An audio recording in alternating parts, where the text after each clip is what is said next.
Je m'appelle Justin Roy, puis bienvenue à la Première Nation du Québec.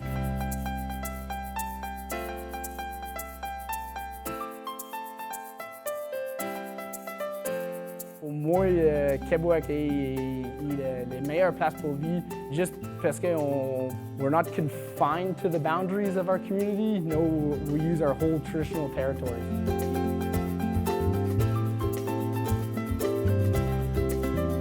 Quand on a besoin de faire des choses ou quand on a besoin de compléter quelque chose, c'est tout le monde travaille ensemble pour cette chose-là.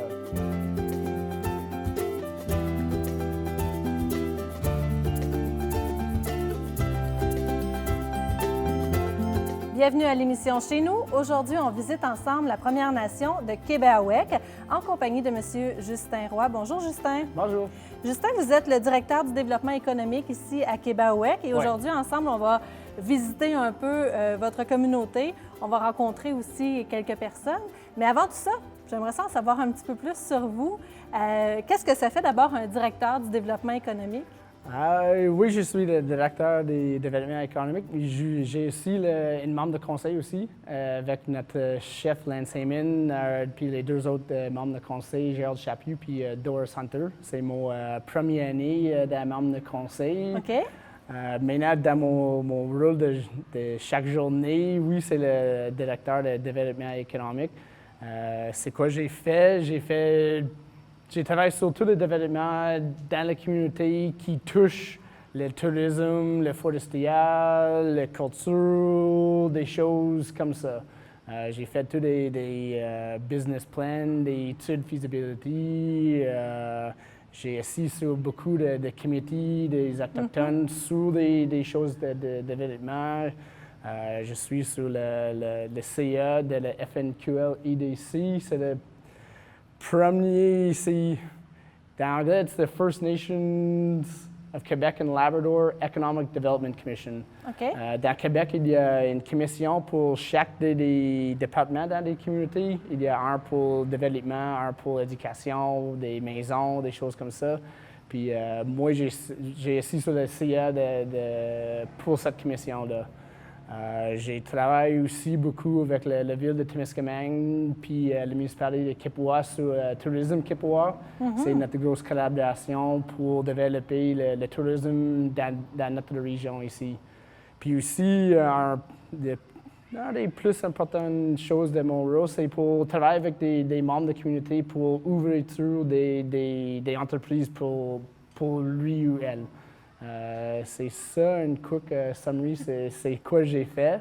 Donc, ça fait 6 ans que vous êtes ici. Est-ce que vous pouvez nous dire ce que vous faisiez avant?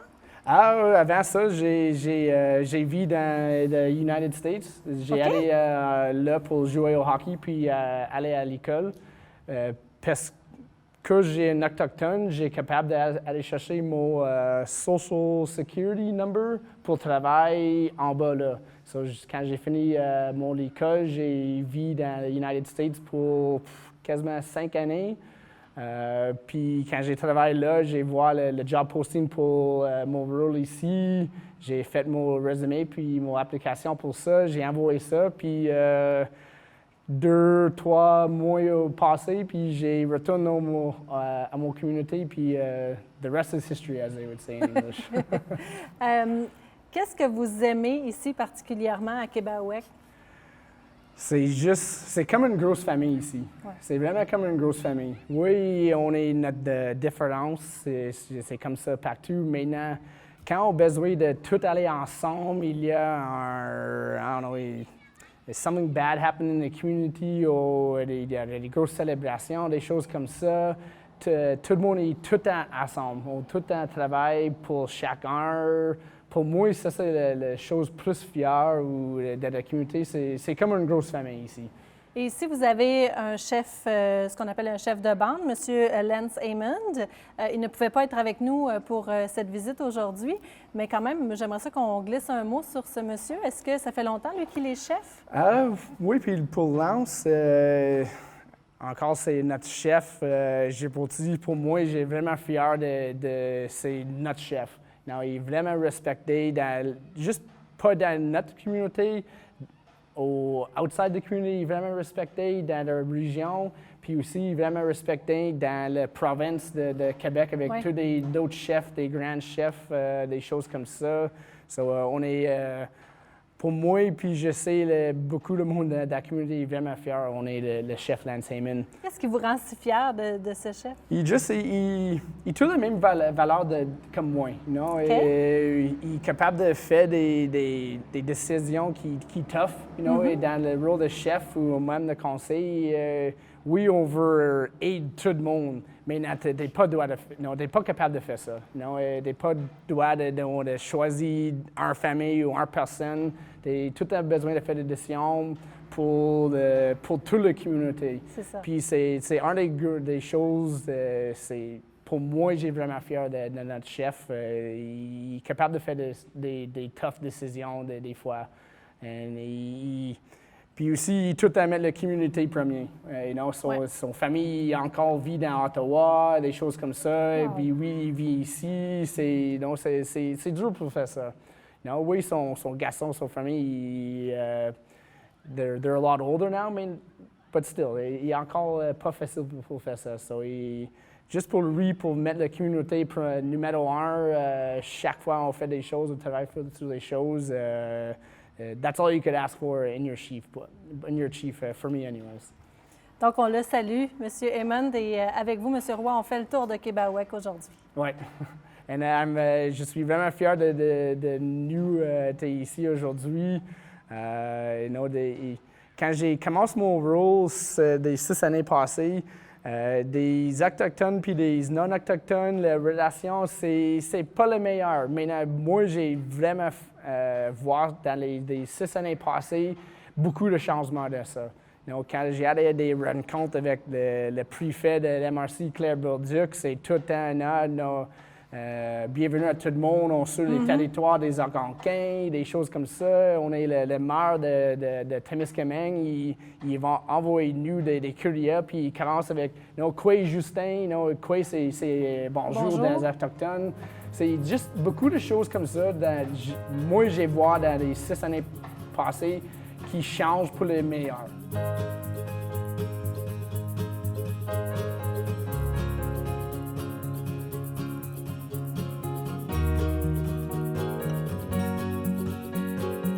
Quelle est la population ici de Québec? À Québec, on est juste un petit peu plus de 1 000 membres de communauté. Maintenant, on est juste 335 membres qui restent dans la communauté de Québec. Quand tu sors de la communauté, plus de 700 personnes ils vivent pas dans la communauté, mais maintenant ils vivent plus ici, dans Kippawa, Témiscamingue, North Bay. Aussi, on est des membres partout de Canada, mais plus de tout le monde est assez proche de la communauté ici. Expliquez-moi comment quelqu'un est membre de la communauté de Québec, mais peut demeurer, par exemple, à Ottawa ou peu importe ailleurs dans le Canada. To become a member here, if your mother or ton mère, ton père est un membre ici, ça prend un lien de parenté à quelque part? Exact, oui. Maintenant, il y a des classes. OK. Pour mon mère, il y a une classe A. Parce que son mère puis son père, les deux autochtones, puis c'est mettre mon mère en classe A. Maintenant, mon père, il est en français. Maintenant, c'est mettre moi et mon frère puis mon soeur en classe B autochtone. OK, je comprends. Puis pour moi, pour donner mes gènes de notre status dans notre communauté, moi, j'ai besoin de faire mon gène avec un autre autochtone. Okay. Maintenant, mon conjoint, Jessie Bond, est un membre de Wolf Lake First Nation. Okay. Elle est en classe B. C'est pour ça, 2 classes B, il fait un classe A. Okay. C'est pour ça notre garçon et notre petite fille ont des classes A. Quand mon garçon et ma fille fait des enfants, their kids will be status members of Quebec automatically. Est-ce qu'on peut être membre de plus d'une communauté? Non, c'est tout le temps juste en communauté. Maintenant, tu es capable de faire des transferts. Maintenant, tu vis à Québec, puis and you move to British Columbia. and you wanted to try and become une membre d'une communauté plus proche de toi, tu es pour demander à cette communauté, est-ce que j'ai pour transférer à Québec à cette communauté-là? Il y a des communautés qui font ça, mais il y a des communautés qui ne peuvent pas faire ça non plus. So, quelles sont les langues qui sont parlées ici? c'est quasiment plus juste anglais. Maintenant, il y a du monde qui parlait au français aussi, il y a des mondes qui sont bilingues. Maintenant, je pense sur les statistiques de Canada, c'est dit on est 96 ou 98% anglais ici. OK. Puis pour les langues autochtones, on est juste 5, 6 membres de la communauté qui sont capables de parler fluidement la langue des autochtones. Puis chaque des 5 ou 6 membres-là, c'est des elders dans la communauté. C'est des personnes qui, 70, 80, 90 years old. So, c'est pour ça qu'on a besoin de faire notre travail aujourd'hui, demain, parce que notre elders, on n'est pas ici pour tout le temps. So, on a besoin de prendre cette langue, cette knowledge, cette histoire-là, puis mettre dans une place, dans des livres, dans des histoires, dans les têtes de membres de Québec ici. Pour que ça perdure dans le temps, exact, pour que ça reste. Exact. C'est pour ça quand on fait des projets culturels, puis on veut faire pratique la langue ou faire des workshops, oui, on a des personnes dans la communauté qui sont capables de faire ça, mais il y a beaucoup de cérémonies, des protocoles qui n'importe tout le monde dans la communauté il sait ça. So, on a tout le temps besoin d'inviter d'autres elders, d'autres other cultural keepers that in other communities pour retourner ici, pour faire des workshops, des projets, pour travailler avec nous, pour retourner notre langue et notre culture ici. Est-ce que le terme Québaouek veut dire quelque chose? Oui, c'est pour dire dans anglais, it means the place where you disembark. So what it means is if when you're coming down the lake in your canoe or your boat, the place where you get onto land and you get off your boat, that's what Québaouek means. So it's like when you're coming down the lake and you get off here on your canoe, well, you're disembarking off your boat, and that's what Québaouek means. Parlez-nous un peu du territoire du nord au sud ou d'est en ouest. Qu'est-ce que c'est Québaouek? Dans le vert ici, ça c'est Québaouek. C'est to kind of put into perspective the size of our community. You can see the yellow here, that's Témiscamingue Kippawa. This is Paco-Pimiquin. Like I mentioned earlier, we're working on a project to enlarge our reserve from 57 hectares to add on another 2,500 hectares. And what that would look like when it's completed is this. So you still get notre communauté ici aujourd'hui dans le Var. Maintenant, quand on complète notre expansion de notre réservation, c'est pour mettre tout le Var ici. Le orange, c'est un projet, on travaille sur, c'est pour une cabane à sucre. And then the next one is going to be, yes, we have our 57 hectares of our community. We're trying to add on 2,500 hectares to our community. But this is to show what our traditional territory is. So if you were to see the blue here, that is Québec with our reserve enlargement. The red lines, that is Paco-Pimiquin. And then all the green that you see here is the unceded traditional territory of Québec, Wolf Lake, and Témiscamingue First Nation. As you can see, it goes all the way up. This is Rouyn-Noranda on the Quebec side. No, this is Kirkland Lake in Ontario, North Bay in Ontario, and then all the way to Deep River.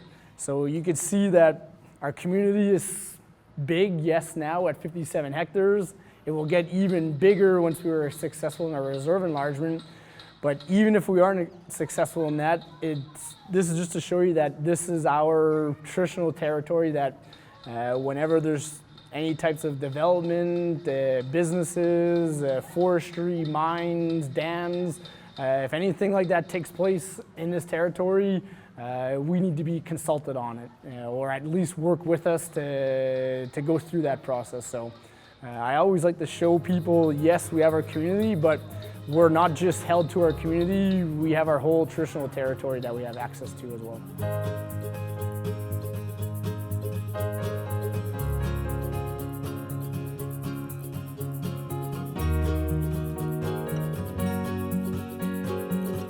Roy, en quelle année est-ce que la communauté ici de Québec a été fondée? Comment ça a commencé, en fait?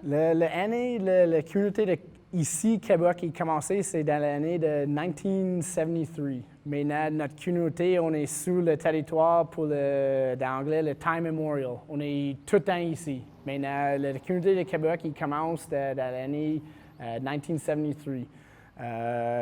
Quand il commence, les deux bandes qui allaient ensemble pour faire Québec, c'est le Kippawa Lake Band, le band de Kippawa, le lac Kippawa, puis le band de lac Brennan. C'est les deux, j'ai pour dire les deux communautés sur le terrain qui travaillent ensemble sur la communauté ici pour mettre Québec ici sur le terrain. Mais on commence ça dans l'année 1973. Est-ce que vous savez quelles ont été les premières familles ou... les premières familles, des familles Mackenzie, Saint-Denis, Chevrier, McLaughlin. Il y a toutes des grosses familles dans la communauté. Puis je pense que c'est les mêmes familles qui commencent la communauté quand on commence les 40, 50 l'année passée. So, oui, Mackenzie, Hunters aussi, Perriers. Quand tu es allé voir tout notre membre de communauté, puis c'est dans alphabetical order, ça, c'est toutes les familles les plus grosses. So, moi, j'ai pensé que ça, c'est des premières familles qui habitent ici. Maintenant, quand la communauté a commencé, c'est juste un route. C'est le route ici qui fait comme un pays, puis c'est ça. C'est comme 12 maisons, puis aujourd'hui, on est pas 135 maisons dans la communauté. So, dans 50 années, on allait à juste 10 ou 12 de 130, 140 maisons de la communauté avec une couple d'entreprises, des choses comme ça. Est-ce qu'il y a eu des grands événements que vous pourriez nous raconter concernant l'historique de Québec? Pour le historique, non, on n'est pas des événements. Maintenant, quand j'ai dit déjà, on travaille sur beaucoup de projets pour les langues, la culture, puis pour moi, la culture, c'est notre histoire. You're not able to know where you want to go if you don't know where you've came from. Puis ça, c'est un problème pour des Autochtones.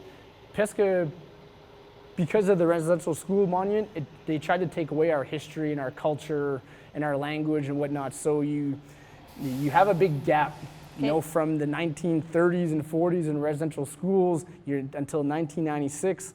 That's 3 or 4 generations of people that didn't get to learn their language, didn't get to speak or learn their culture, their history, where they came from. So that's why there's such a big emphasis on trying to bring back our culture, because there's that big, huge gap from us living the life of Indigenous peoples on the territory, to being in residential schools, to trying to find our path forward for residential schools. So it's a big reason why we're lacking in our culture and language and history here, is because of things like residential schools and whatnot.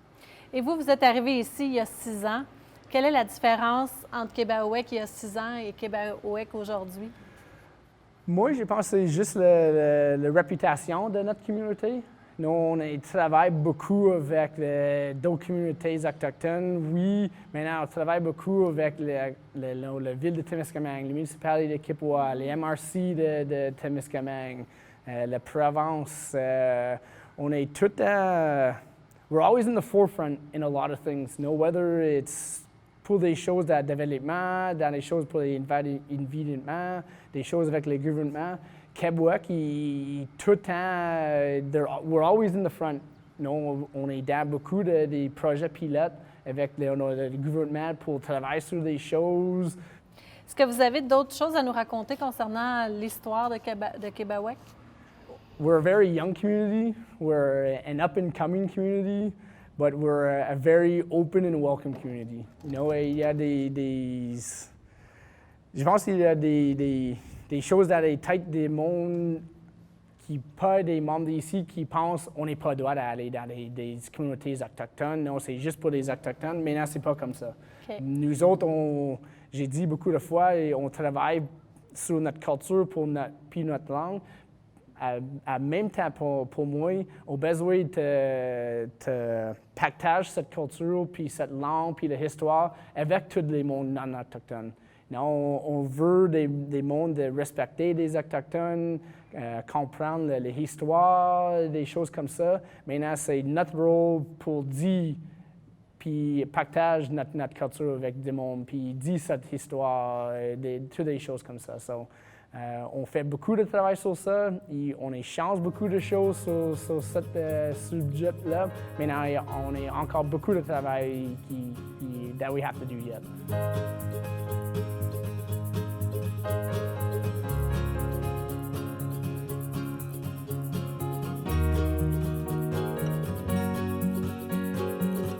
Est-ce qu'on peut dire que Québec, c'est une destination touristique? Aujourd'hui, oui puis non. Juste que dans les années passées, 3 années passées, on juste complète notre 5-year Tourism Development Plan. So, on est dans l'année 3 à 5, puis on a beaucoup de choses en développement pour le tourisme. So, oui, on est capable de monde aller ici pour visiter nous. Maintenant, je ne veux pas dire qu'on est en destination aujourd'hui, mais maintenant, ça s'en vient. Ça s'en vient. Quels sont les attraits touristiques que l'on peut voir? Aujourd'hui, c'est juste des choses culturelles. On peut faire des petites guides de communauté, appels des histoires. On a le Residential School Monument, le Totem, Migizi Gas. On a notre petite marina aujourd'hui, puis le lac. Ça, c'est des choses pour faire aujourd'hui. Maintenant, quand on veut parler, on a beaucoup de choses sur notre bureau pour le tourisme. Justement, on va en reparler dans quelques secondes. Juste le temps de me dire, est-ce que Québec gère elle-même tous ces endroits-là que vous nous avez nommés? Est-ce que c'est votre responsabilité? Par exemple, la marina, c'est Québec qui s'en occupe? Oui, c'est toutes les choses que j'ai parlé, c'est tout le responsable de Québec. Ouais. Et là, un gros projet qui est sur votre bureau, sur la planche à dessin, ou en tout cas qui est en branle présentement, c'est la fameuse marina. Dites-nous d'abord qu'est-ce qu'il y a de fait et qu'est-ce qui s'en viendra plus tard. Quel est le projet? Oui, on est déjà un petit marina. Maintenant, on est juste 22 places pour parquer des bateaux. Maintenant, quand on finit notre nouveau marina, on est de place pour, I think, 58 boats to be able to park. OK. Une autre portion de ce projet, c'est le Gross Boardwalk. Le boardwalk, je pense, c'est 200 pieds long, puis c'est 40 pieds wide. Maintenant, sur ce Gross Boardwalk, il y a un stage, un amphitheater. C'est comme des steps avec un stage en bas. Ça, c'est pour faire encore des workshops, des petits concerts, des choses pour les langues, les cultures. Puis aussi, dans cette place-là, dans la marina, tu veux voir dans les plans, il y a une place pour baigner aussi pour les jeunes. On a beaucoup de lacs ici, le lac Kipwa, le lac Témiscamingue, puis tous les petits lacs partout. Maintenant, il n'y a pas de place publique pour baigner dans des lacs. Tu as besoin de reconnaître quelques monde avec une maison sur le lac pour aller baigner dans le lac ou un bateau. Maintenant, c'est pour ça qu'on met cette petite feature dans notre marina. C'est une place pour des jeunes pour aller baigner aussi. Et vous pensez que ces projets-là de marina vont être complétés quand? Le plan, aujourd'hui, on est quasiment prêt avec tous les plans d'architectes et les ingénieurs. On travaille, notre grosse démarche aujourd'hui, c'est tous les permis pour faire le travail. On travaille beaucoup avec les différents ministères de Québec pour donner nous autres les permis pour faire ce travail. Quand on a tous les permis en place, toute notre application pour du funding, toute cette personne ou organisation-là, ils donnent nous autres tout notre funding, puis on veut commencer we want to start in the fall time. Okay.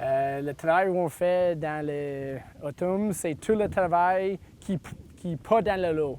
Puis on complète tout l'autre travail dans l'eau, dans le printemps, quand l'eau est plus bas. Plus bas, oui. Okay. Summer 2021, on est un nouveau marina, boardwalk, des choses comme ça. Puis une autre chose qu'on développe sur le marina, c'est des petits kiosques. So, sur notre boardwalk, on fait 4 petites kiosques. Le kiosque est dans une shape d'un wigwam. Un wigwam, c'est la maison traditionnelle des Autochtones qui restaient, des Algonquins qui restaient dedans. So, les kiosques sont dans une shape d'un wigwam. Puis cette kiosque, c'est pour tous les membres de la communauté ou des personnes qui ne sont pas des membres de la communauté.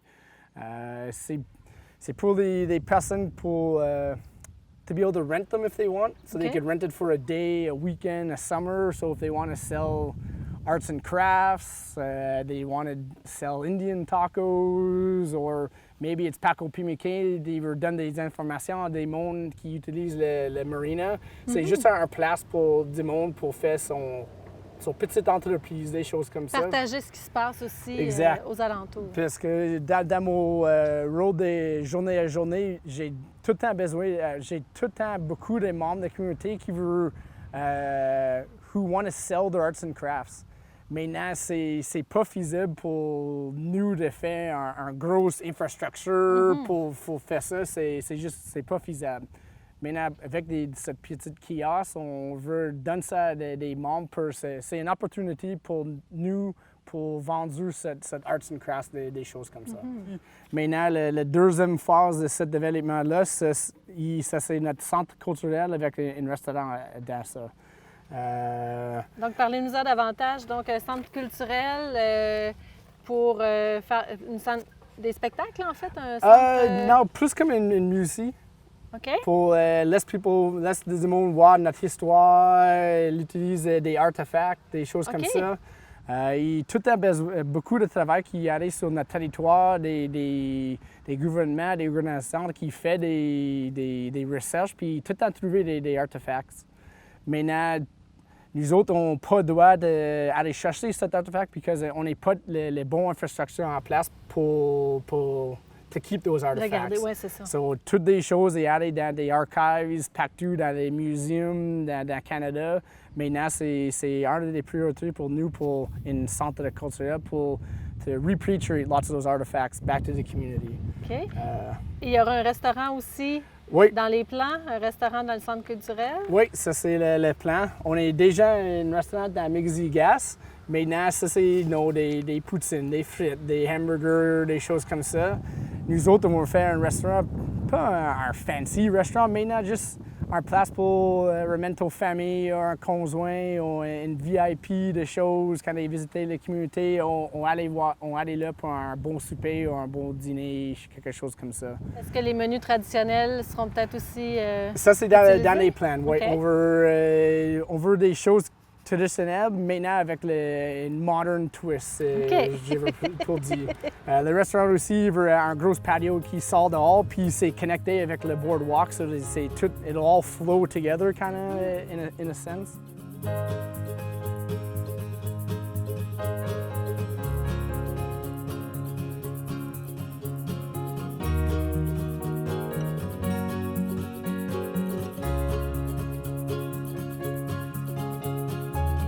Moteur économique ici à Québec? Quand j'ai commencé mon rôle 6 années passées, le plus gros employeur dans la communauté, c'est le bureau de bande ici. OK. On est tous des départements, finances, développement économique, le housing, éducation, centre de santé, membership, travail public. Maintenant, aujourd'hui, je pense que le plus gros employé, c'est notre Québec Land Management Inc. C'est notre entreprise de travail forestier. On va y revenir tantôt, justement, sur cette entreprise-là. Oui. Donc, le plus grand employeur, ce serait celui-là. Est-ce que, à part le conseil de bande et cette entreprise, il y a d'autres entreprises ici? Oui, on est une entreprise Mixigas. C'est une station de gaz, c'est une petite dépanneur. Aussi, c'est un restaurant. Je pense qu'il y a 12 employés là. OK. C'est un autre, des plus, moi je veux dire, c'est le 3e plus gros employeur des membres juste pas des membres de communauté, pas pour tout le monde. Est-ce qu'il y a de la relève pour les entreprises d'ici? des relèves. De la relève des gens des enfants qui vont finir par prendre la place des adultes dans ces entreprises? Ça, c'est une autre grosse démarche pour nous. Beaucoup de communautés autochtones dans Québec puis Canada, they're very young communities. You know, the average age would be in the 20s or 30s. OK. Maintenant, pour Québec, Ici? c'est quasiment 50. OK. We're a very old community, Ouais. so that's why à le bureau de Bound, on a des personnes qui travaillent là pour 25, 30, 35 années. OK. Puis their retirement is going to be coming up soon in the next, I would say, in the next 5 years, I would say a big role for us is going to be having succession plans in place so that when these people are leaving their roles and all this knowledge and expertise they have, that we're going to have people from the community, hopefully younger people in the community that are going to learn from these people so that they could retire and do their thing in retirement and we could keep things going as is. So, oui, notre gros travail, c'est la culture puis la langue. Maintenant, un autre gros travail pour nous, c'est tous les plans de succession. C'est ça? De retraite et, Ouais, et exact. la succession. Est-ce qu'il y a de la place pour les nouvelles entreprises aussi?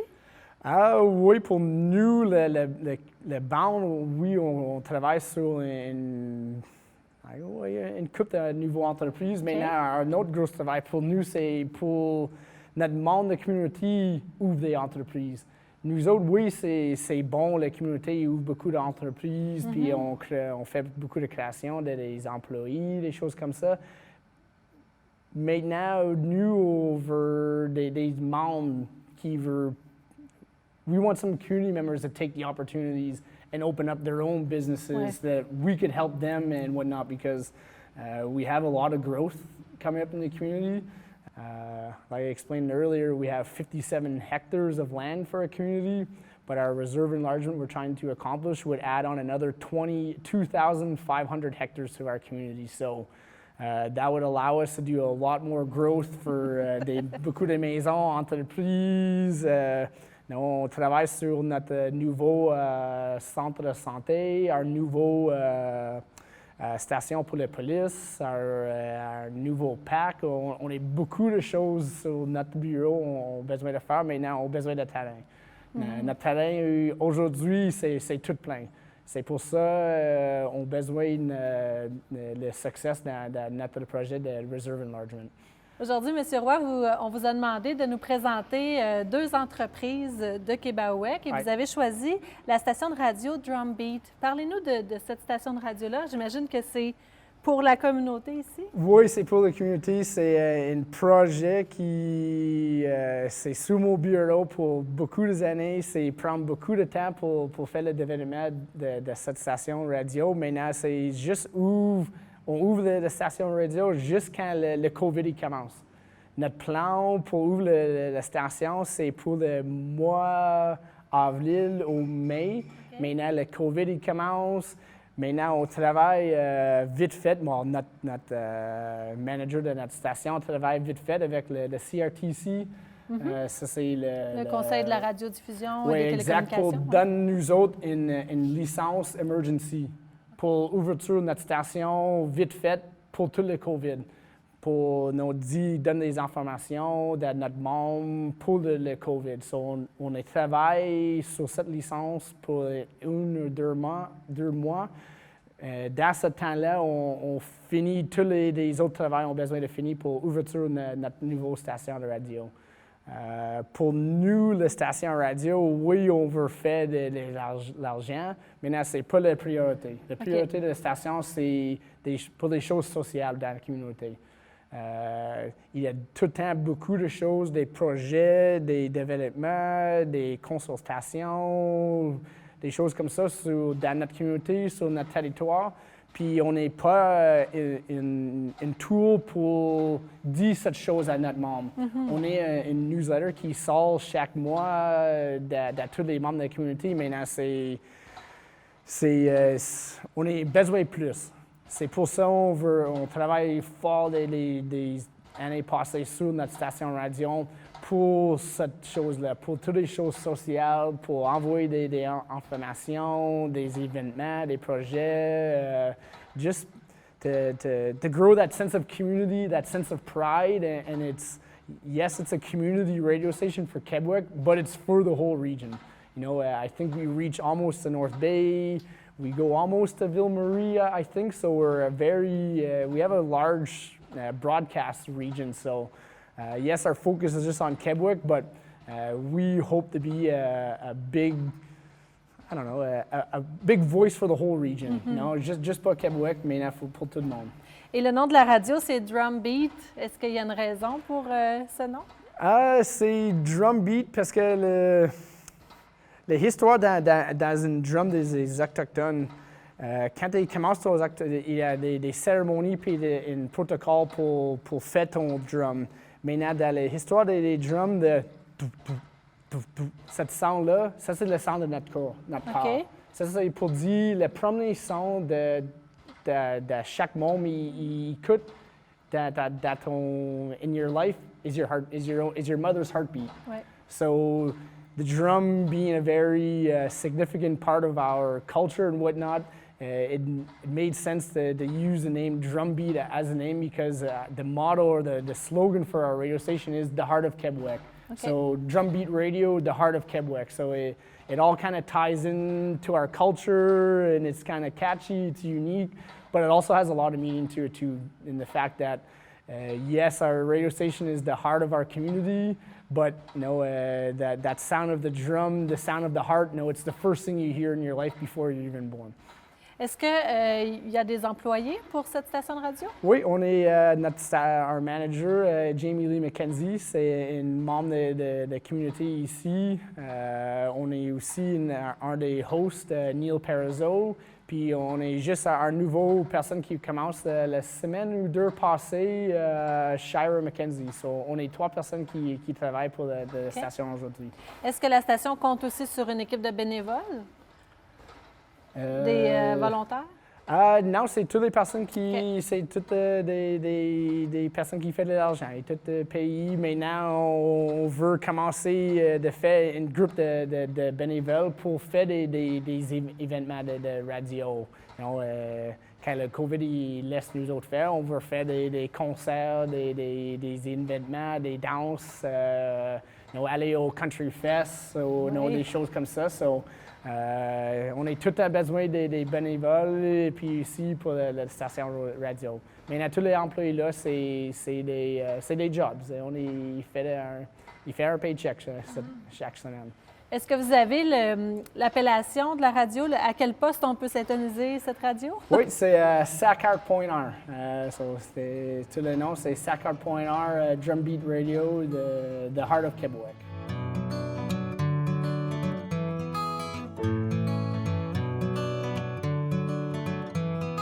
Présentement, on est à notre bureau de Quebec Land Management, aussi le bureau pour Quebec Land Management Inc. Les deux, c'est pas la même chose. Quebec Land Management, c'est un département pour la communauté.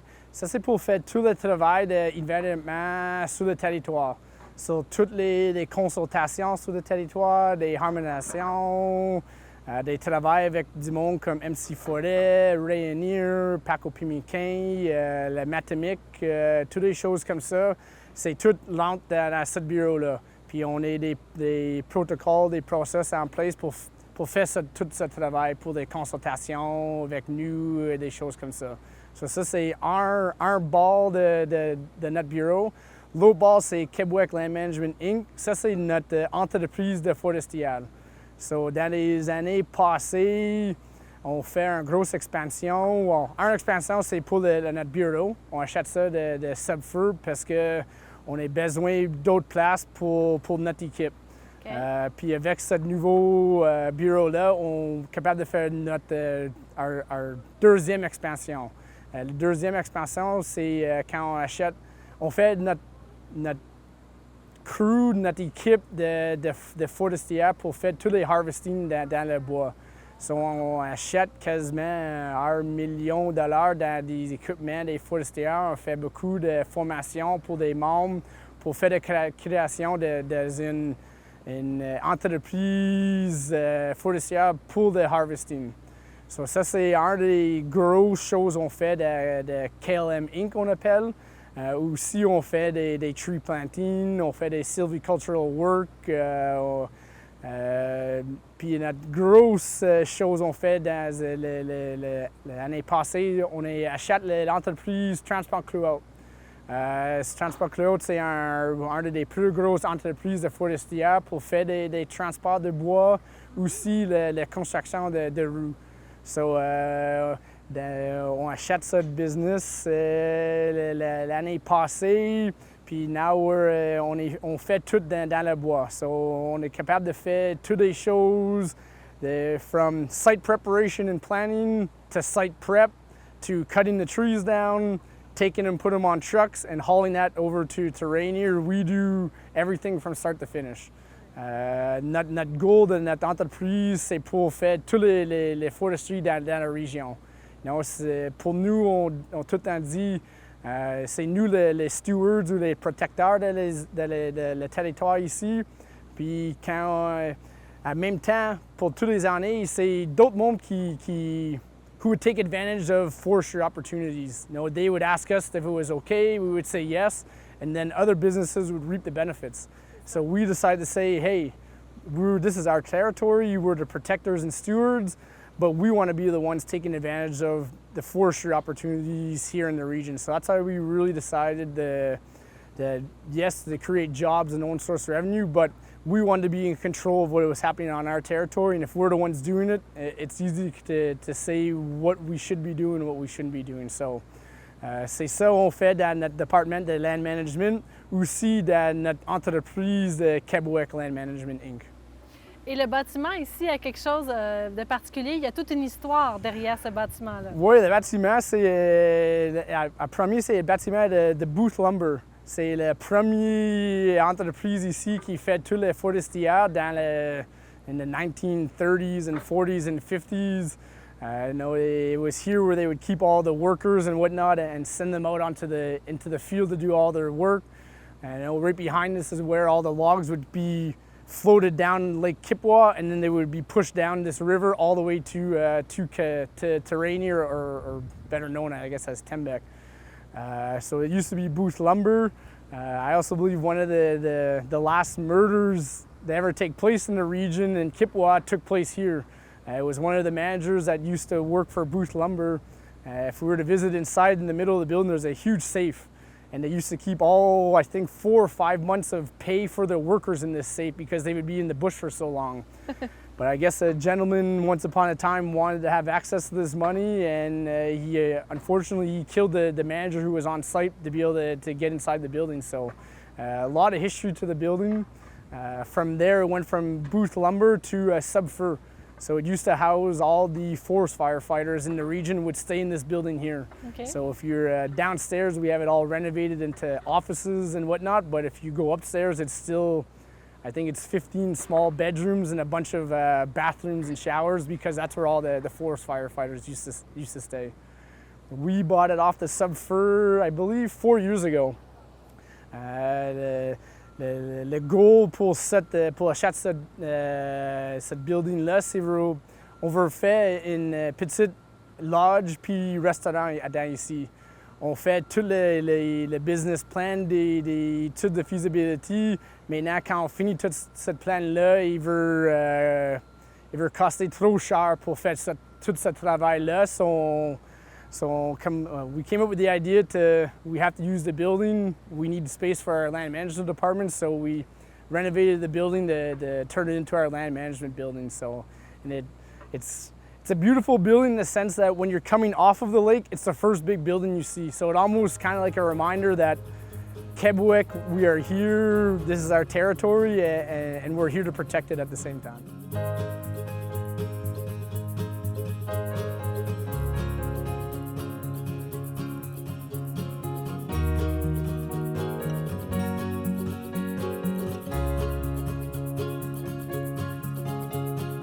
Monsieur Roy, on est dans un endroit particulier pour la communauté de Québec. Pouvez-vous nous expliquer où est-ce qu'on est présentement? Présentement, on est dans notre arbor. C'est une place pour nous quand on fait toutes notre cérémonies, des choses comme ça. Un des cérémonies qu'on fait ici, c'est chaque année on fait une welcoming ceremony. So, dans l'année qui est passée, tous les nouveaux bébés dans la communauté ont invité tout le monde, toute la famille, ils viennent ici. On fait des petites choses pour la cérémonie-là. On allait dans une secte, puis tous les grands-mères de la famille, ils prennent les bébés, puis ils allaient dans chaque personne dans la secte, puis ils disent bienvenue.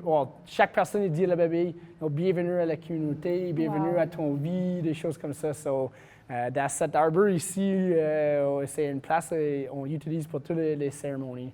C'est une place à émotion, je pense. Oui, aussi. Oui, c'est une place beaucoup d'émotions.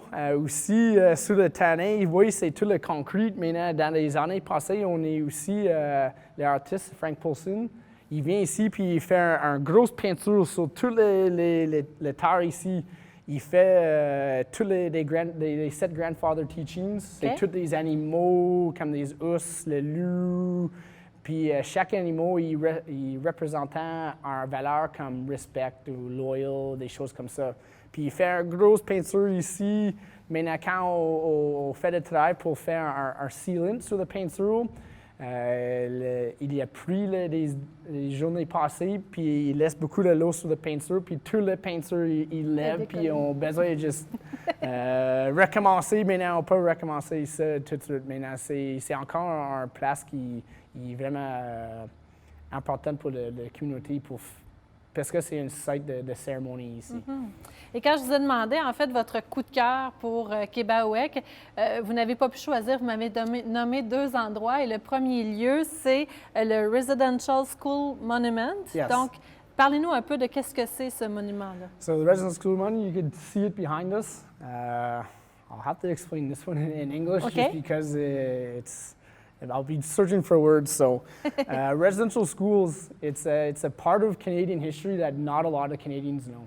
You know, I'm a member of Quebec and I work here and I'm a very proud member, but until I started working here, I could say that I didn't know what residential schools were. What residential schools were was a system put in place by the Government of Canada and the Catholic Church in the 1930s and 40s, all the way to 1996. So it's not like it's something that ended a long time ago. And what took place in these residential schools is it was a way for the government and the Catholic Church to try and assimilate Indigenous peoples across Canada into Canadian society. So what they would do is that they would go to communities across Canada and they would show up and they would forcibly take children from their families. So they could be babies, 4 years old, 5 years old, all the way up to teenagers. They would come and physically take them away from their families, bring them to these schools, and at these schools, if they had an Indigenous name, they were told you're not allowed to use that name anymore. We're going to give you an English name, like John Smith, for example. You weren't allowed to speak your language. You weren't allowed to know your culture. You weren't allowed to know your history. And if you tried to do any of these things, you were punished for it.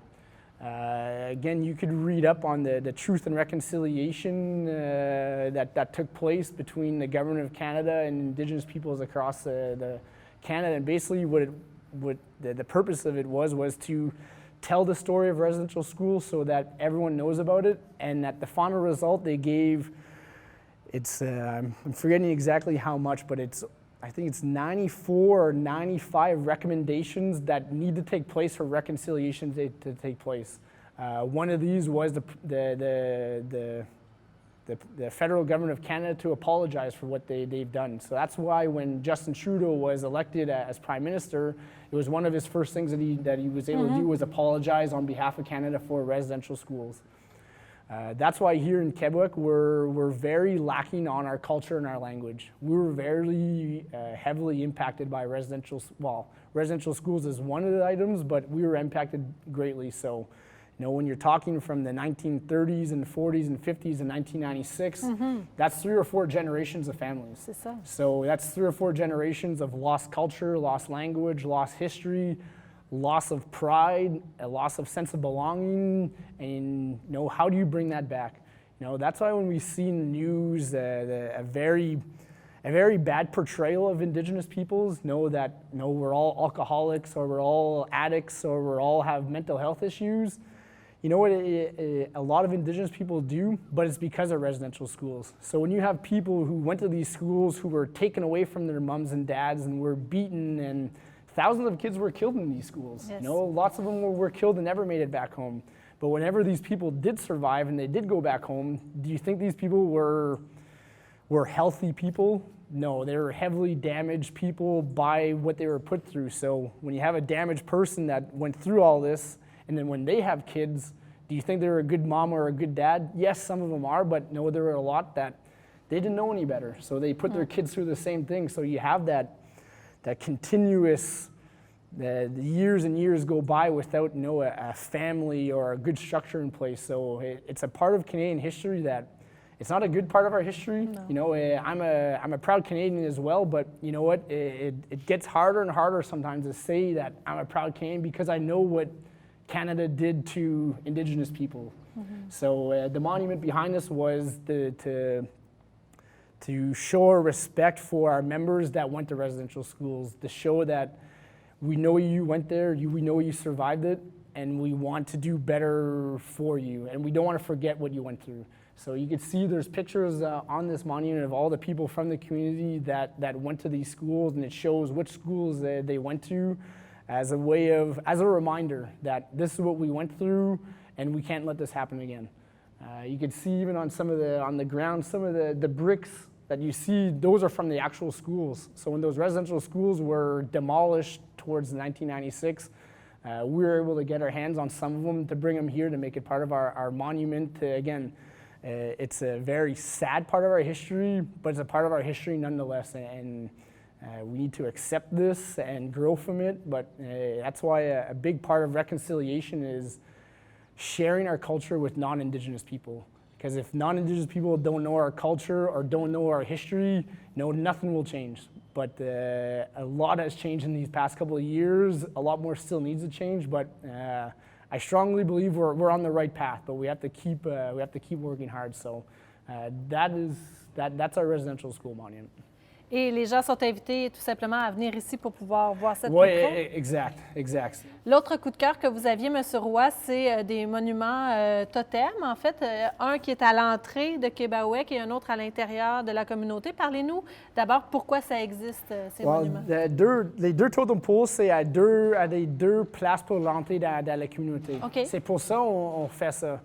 Quand j'ai commencé dans mon rôle, il y a beaucoup de personnes dans ma famille, dans la région, dans Kippawa-Témiscamingue, qui pensent Kippawa et Québec, puis Québec et Kippawa.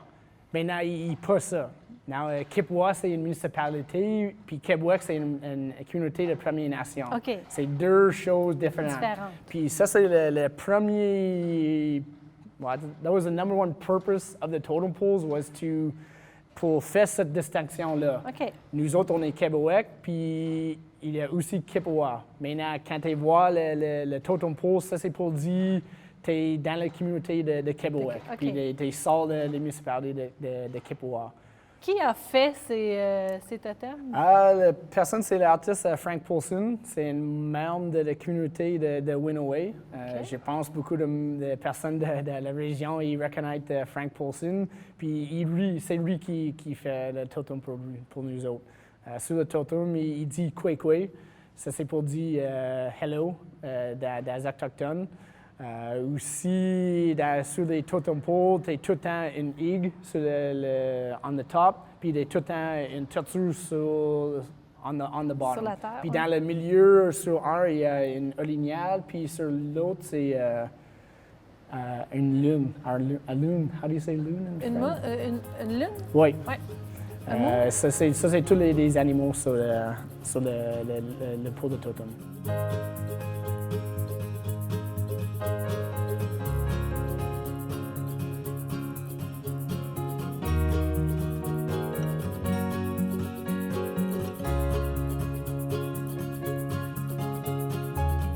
Qui voulez-vous nous présenter dans le cadre du segment de la personnalité? C'est une autre vraiment bonne question. J'ai pensé de ça pour beaucoup de temps, puis c'est vraiment dur, parce qu'il y a beaucoup de beaux mondes dans la communauté. Maintenant, une couple de personnes, je pense, il y a deux. Il y a des sœurs, Joan puis Noël à Saint-Denis. Il y a des aînés dans la communauté. Il y a aussi il y a des survivors des residential schools. On a déjà parlé à la Residential School Monument. Sur ce monument, il y a des photos des membres qui allaient à cette école-là. Dans un des photos, il y a les deux sœurs, Noël et Joan. Oui, ces dames-là demeurent encore ici? Oui, Joan, il travaille pour le band. Il travaille dans notre membership. Il travaille pour nous pour vraiment longtemps. Son sœur, il a encore vie ici dans Kippawa, juste sur le lac. Puis ces deux sœurs-là, on utilise beaucoup. Oui, c'est des aînés, on les utilise beaucoup pour les cérémonies, fait des opening prayers pour toutes les présentations, des grosses feasts, des événements, des choses comme ça. Un troisième personne, je pense, c'est un autre membre de conseil avec moi, c'est Gerald Chaput. Tout le monde il reconnaît plus de lui à le nom de Yogi. Ça, c'est son nickname. Est-ce qu'on sait pourquoi? Je ne sais pas, c'est pourquoi. Je pense qu'il had that name longer than I've been around, but everyone knows him as Yogi. Je pense que lui, oui, il a un conseil de membre. Maintenant, pour moi, lui, c'est un homme de la communauté. Il tout le temps travaille pour la communauté. Il travaille pour le travail public. Maintenant, lui, c'est un job de 8 à 5, Monday to Friday. Maintenant, quand il y a des emergencies, des membres de la communauté ont besoin des choses à la fin de semaine, il est tout le temps là. Beaucoup de membres de la communauté, ils ne reconnaissent pas mon téléphone cellulaire. Maintenant, ils reconnaissent lui, puis il est tout le temps sur le phone, le téléphone. Il y a juste des membres qui demandent des questions, ils ont besoin des choses, des besoins, puis il est tout le temps là pour du monde. C'est pour ça que je pense à ces trois personnes-là. Maintenant, j'ai pour parler de toi pour toute la journée à d'autres mondes, parce qu'il y a beaucoup de monde fier et des beaux mondes dans la communauté.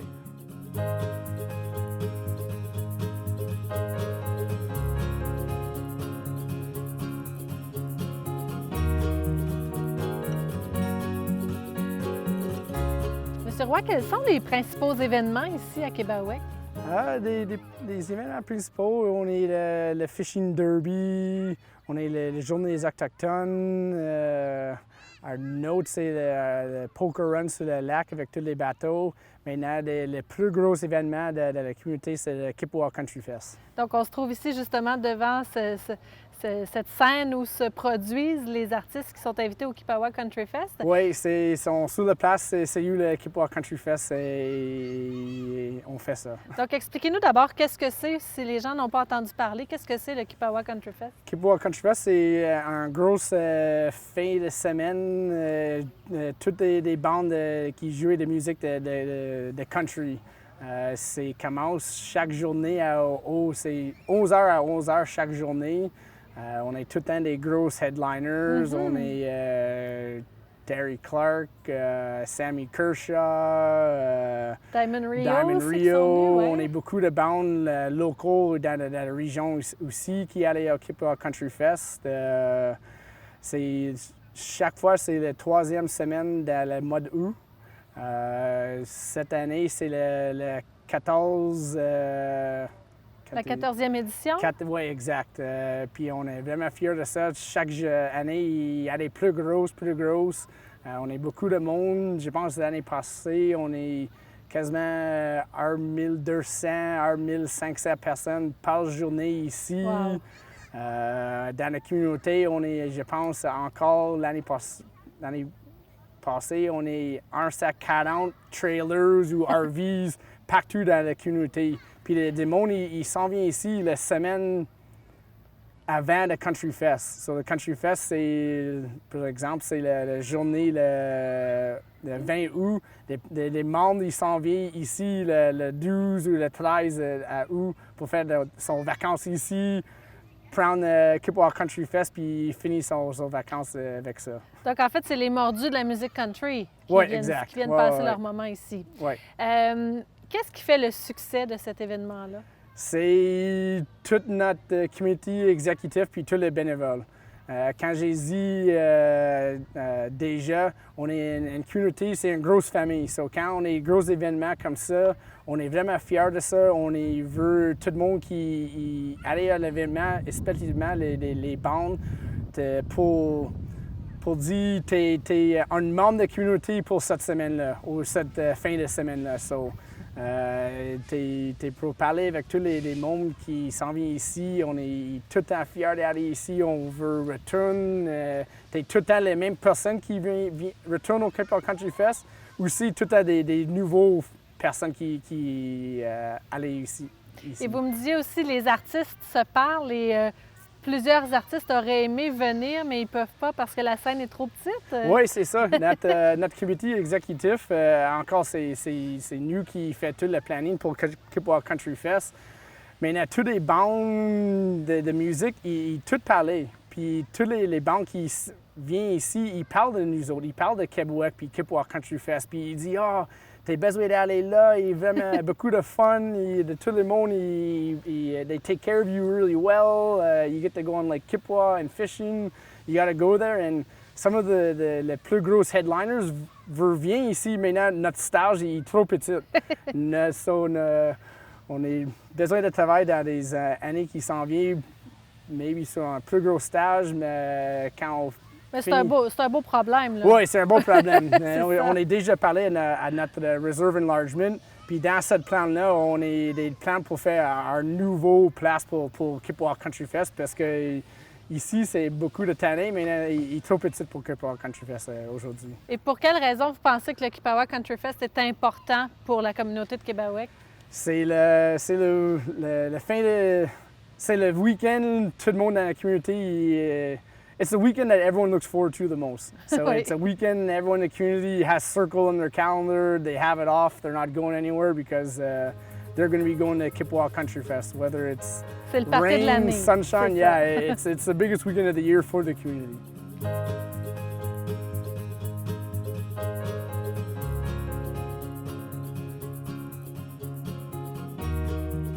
Dites-moi, quels sont les grands enjeux pour Québec? Des grands enjeux. Oui, c'est tout le temps de faire plus des opportunités pour des membres, pour des nouveaux jobs, des own source revenue. Maintenant, pour moi, le plus gros, c'est toutes les choses qui touchent l'environnement. On est tout le temps... On a beaucoup de grandes consultations qui allaient aujourd'hui sur notre territoire. Nous, on parle à Gazoduc, au Mattamiq, le pont de Témiscamingue, tous les forestiers dans la région, gold mines, pipelines, ça n'arrête pas. C'est jamais arrête pas. Nous, on a notre petite équipe qui travaille vraiment fort sur des choses comme ça. Maintenant, quand tu es d'autres proponents ou des entreprises ou des gouvernements avec des grosses équipes, beaucoup de funding pour faire des choses comme ça, c'est vraiment dur pour nous autres. Nous, on voit dans Québec le nouveau bill, I think it's Bill 44 or 46 they're trying to pass right now, that again, it's removing a lot of the environmental safeguards in place because they want to have the big push to get things going because of the pandemic. But no, we're saying you can't. No, you cannot remove things that are going to affect the environment at the expense of economic development. So that's our biggest issue, is anything that touches the environment. And you know, we're an indigenous community, so we don't necessarily recognize borders. No, we're in Quebec, but we do consultations in Quebec. We do consultations in Ontario because we have territory in Ontario. And then we also do federal consultations with with Canada.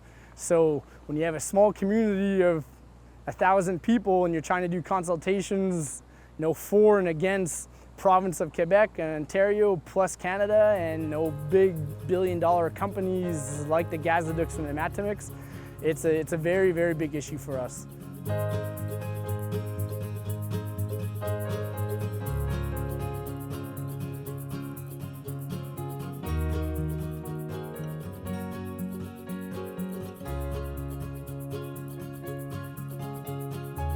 Monsieur Roy, aujourd'hui, on a vu ensemble les gros projets qui s'en viennent dans les prochaines années pour Québec. Est-ce qu'il y a d'autres projets qui s'en viennent pour la communauté? Oui, on est le projet au Cabane à sucre. C'est un projet on travaille sur pour une couple d'années now. On a déjà fait les études de faisabilité. Le Cabane à sucre, il y a deux places. Il y a une place, le point numéro 1, c'est dans notre reserve enlargement, c'est dans là. Ça, c'est notre place. Il veut 15 000 tapes des arbres là. Puis un autre deuxième place sur le rue de Maniwaki, c'est un autre 10 000 tapes là-bas. Maintenant, le problème aujourd'hui, c'est la Fédération de silo d'érable à Québec. C'est 2 années, quasiment 3 années, ils n'ont pas donné des nouveaux quotas pour des cabanes à sucre. So, c'est pour ça ce projet-là, c'est on hold. En attente. Maintenant, tous les plans, des choses comme ça, la location, c'est tout prêt. So, on a juste besoin d'un quota. J'ai dit ça, en même temps, c'est bon, c'est sur le hold, que quand j'explique, on a beaucoup de projets sur la table, puis pas des petits projets. On a beaucoup de petits, mais on a beaucoup de gros projets. So, c'est quasiment comme le beau timing. Celui-là est sur hold, c'est on hold, parce que le projet de Marina, Centre culturel, c'est plus une priorité pour nous autres. Comment vous voyez l'avenir de Québec? The future? The future, to be the place to come and visit in the region. You know, that's why we're working on all these things that bring back the culture and the language, yes, for our members, but to be able to share that culture, because we want to create a authentic, original, indigenous destination for people to come and see, and that's our dream. I mean. I had a lot of these dreams in my head, and now I'm starting to see them on plans, and you're starting to see them come to life. So that's my dream, to keep growing the community so that everyone has jobs, we all have nice homes and clean water, a good education, and we're a destination where people want to come and visit us, and people feel comfortable coming to visit us and wanting to come back. Monsieur Roy, merci beaucoup pour cette superbe journée. Merci pour la journée, merci pour venir ici.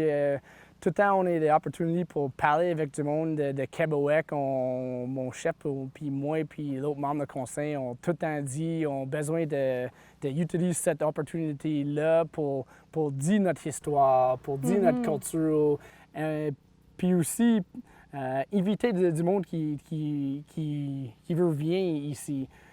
Notre communauté, c'est ouvert pour tout le monde. On veut des monde qui viennent ici pour identifier notre culture, puis reconnaître c'est quoi des Autochtones, des Algonquins, des histoires.